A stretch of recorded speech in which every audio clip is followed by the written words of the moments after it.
en vous présentant ce reportage sur les traces des managers sans frontières. L'Industrielle Alliance est heureuse de vous permettre d'aller toujours plus loin.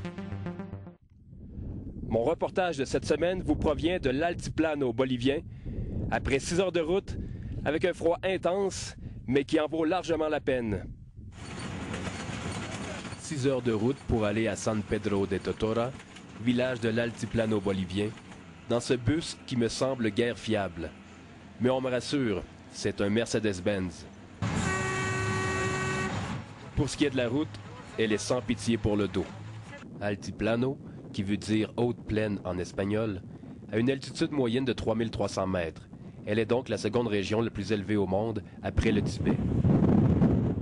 Elle s'étend sur 4 pays, l'Argentine, la Bolivie, le Chili et le Pérou. Mais la majeure partie de l'altiplano se retrouve en Bolivie. Beaucoup de légendes marquent ce territoire. En arrivant au village, on me dit que je dois absolument monter au sommet du Cerro Pucara, la colline Pucara, car celle-ci est sacrée.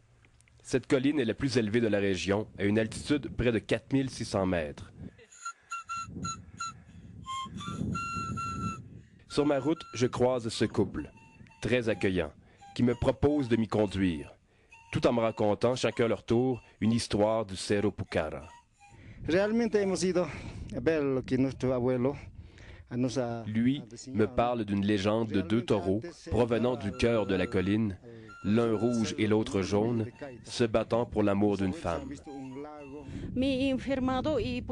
Elle me raconte qu'elle fut guérie d'une paralysie faciale en buvant l'eau venant de la colline Pucara. Après tout ce chemin, j'arrive finalement au sommet.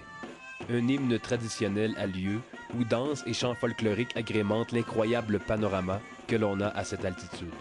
Une légende raconte qu'un fermier qui avait plus de 1000 lamas et des récoltes à profusion, n'ayant pas remercié la Pachamama, a tout perdu, le Cerro Pucara lui ayant tout repris.